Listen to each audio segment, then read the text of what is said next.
Maquiavel, ele fala que os fins, a máxima, não que ele diz isso, né, mas a máxima de Maquiavel é que os fins justificam os meios. Max Weber, ele fala diferente. Ele fala que os meios devem adequar aos fins.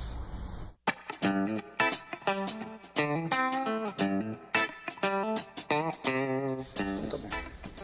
Bom, a proposta da nossa discussão hoje é a política como vocação. Interessante. Então, a minha proposta é apresentar, a partir da visão de um sociólogo, Max Weber, né, analisa a política, um campo político com suas vertentes, o campo, o local de atuação da política, os personagens políticos, os partidos políticos, né, procura dar uma visão da lógica e da ética política por ela mesma.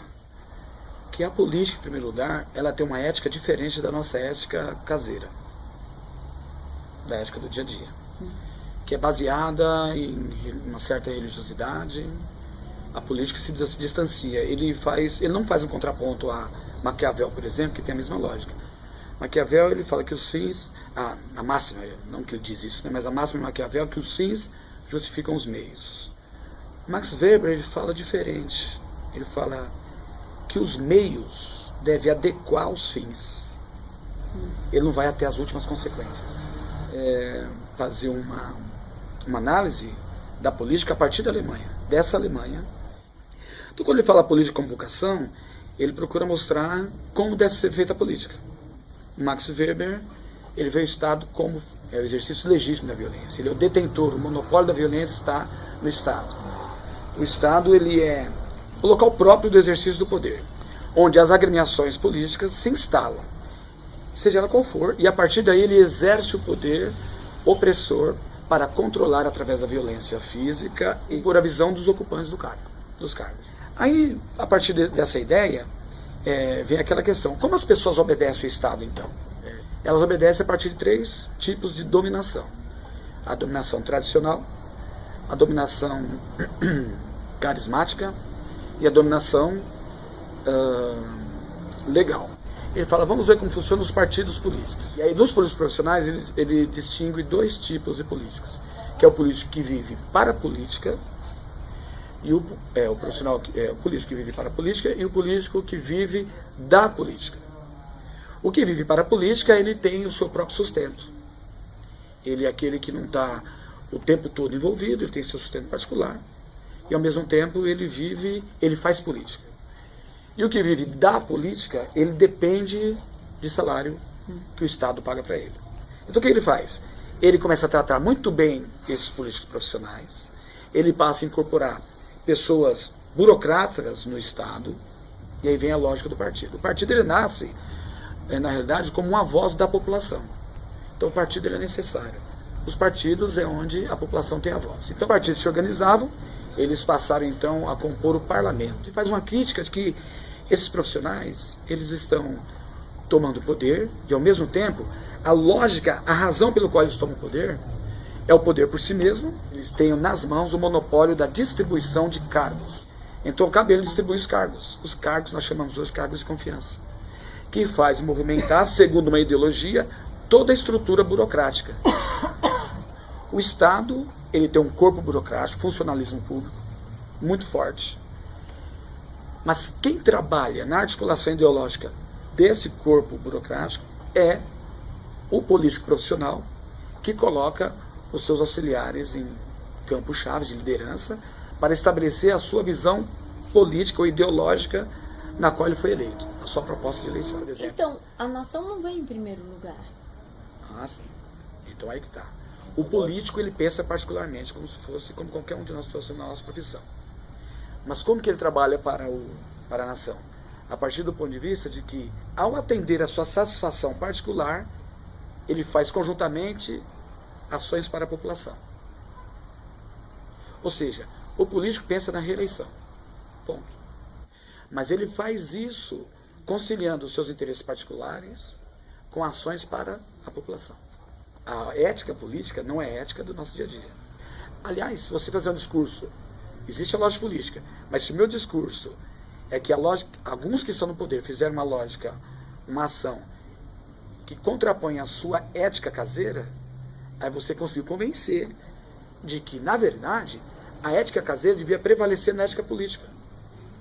Só que ela não funciona assim. E aí começa a ter rupturas. Por exemplo, o partido político quer cargos, o político quer cargos. Você não dá cargos para ele. Ele deixa o governo parado. Ele para o governo. Não tem, assim, nesse caso aqui, não tem pessoas puras. Todos eles querem isso. Todos eles ocupam cargos. Porque, veja bem, o político ele precisa de assessores, ele precisa de gente fazer política. Ele não se multiplica de uma hora para outra. Ele precisa colocar gente lá. Senão não estabelece a visão política. Sabe o que permanece?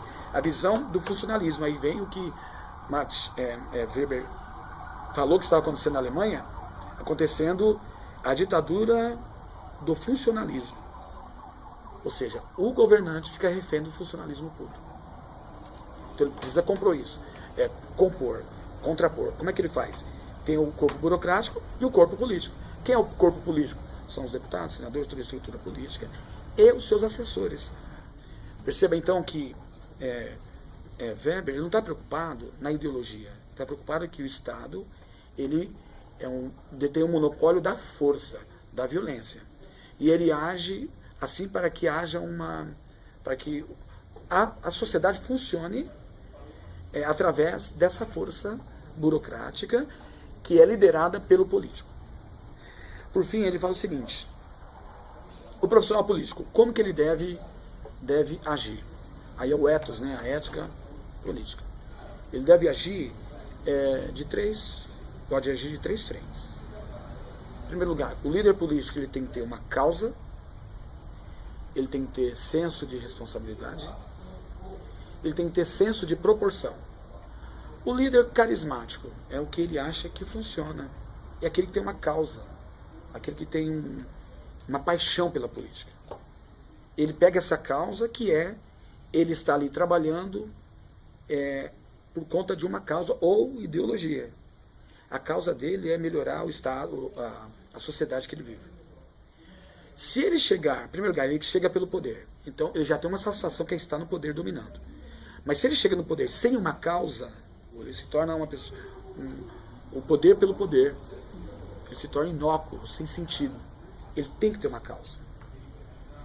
Ao mesmo tempo que ele tem que ter uma causa, ele tem que ter um senso de responsabilidade. E aí que ele fala que os meios devem se adequar aos fins. Ele não pode, por exemplo, em nome de uma causa, ir para uma guerra sem sentido em nome de uma ideia só. Ele tem que verificar a implicação das coisas. E aí ele chega à proporção. Vale a pena ir até as últimas consequências em nome dessa causa? Olha só, ele está falando aqui de políticos. Hoje nós podemos dizer de direita, de centro, de esquerda, não importa. Não importa a ideologia. Ele fala que o político ele tem que ter esse bom senso. Porque senão ele compromete toda a sua estrutura burocrática, compromete o Estado. Então ele mostra isso, não se deve. Ele deve ter esse senso. Por quê? Porque aí o Estado e a sociedade ficam coesa. Ele tem que saber que ele é temporário, ele não é definitivo. Então o político, a vocação, segundo ele é aquele que tem vocação, é o líder carismático, que vai lutar até o momento que ele chega a dizer assim: será que vale a pena comprometer as pessoas, o Estado, ou as famílias, essa sociedade, em nome dessa causa? E aí que vem, gente, que eu acho interessante, as articulações políticas, as costuras políticas. E no Brasil é um problema, porque existe dezenas de partidos. A política como vocação envolve, quer fazer política? Quem é a pessoa que tem vocação a fazer política? Não é aquele que se restringe a ter uma ideia só, mas aquele que manifesta, é aquele que articula, é aquele que tem uma causa, é aquele que quer chegar ao poder. Ele não vê como maldade o desejo do poder. Ele vê o poder como uma forma de colocar a sua ideologia em prática, a sua vocação política. Ele vê também que o político ele tem um problema sério, que é a vaidade. Aí fica o poder pelo poder, ocupação de cargos só, e não atendimento das demandas da população. Então ele tem que ter uma causa, ele tem que ter senso de responsabilidade e finalmente ele tem que ter senso de proporção. Nessa ideia, quando ele consegue articular esses três pontos, ele é um político que a gente pode chamar hoje de estadista, onde ele faz projetos, faz vingar o seu plano de governo, não somente enquanto ele estiver no governo, mas que possa prolongar por muito tempo. Então, o que Weber fala? A política como vocação envolve, em primeiro lugar, ocupar o Estado. Toda agremiação política tem interesse de ocupar o Estado, ou parte dele. Depois, ocupando os cargos, como que ele ocupa esses cargos? Ocupando o poder central político e depois distribuindo os cargos, para que ele tenha domínio sobre a máquina administrativa. E depois, ele faz com que a população aceite isso, esse tipo de dominação, que pode ser dominação carismática, legal. Não, tradicional não tem mais hoje, mas a legal e a carismática, através do monopólio da força, do monopólio da violência. O que ele fala? Ele fala que muitos governantes entendem que o político profissional ele faz política todo dia. E tem aqueles políticos de ocasião, que é a população em geral, quando ela é chamada para votar.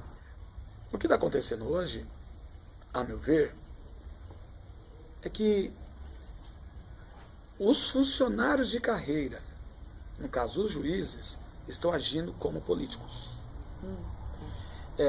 Até alguém diz assim que está havendo uma judicialização da política. E quando o corpo burocrático assume posição política, é um problema, que ele não sai. Funcionários de carreira, ele não sai. Juízes, não saem. E aí se transforma em verdadeiras monarquias setoriais. E eles defendem as suas causas como todo trabalhador defende. Então, quando o governo não atende às suas demandas, eles endurecem para fazer pressão, como qualquer professor faz greve. Com a greve do judiciário, é não atender ou começar a fazer justiça. Justiça não, porque o judiciário não faz justiça. O judiciário, ele compõe peça jurídica. Por conta disso, o que o judiciário está fazendo hoje? O judiciário, ele se interpõe. O próprio STF, ele está fazendo política. Aí você pode gostar ou não. De repente, o viés político do STF pode agradar setores ideológicos de um lado e de outro. O que está acontecendo lá é isso. É que está aflorando a lógica de que o problema do Brasil é certos partidos ou certo partido, porque roubou. Só que o problema do Brasil não é isso. O problema do Brasil é outro. E aí entende-se que colocando outro partido no poder, esse outro partido vai resolver todos os problemas, que eles não roubam. E aí o judiciário acaba sendo uma ferramenta política dessa outra vertente.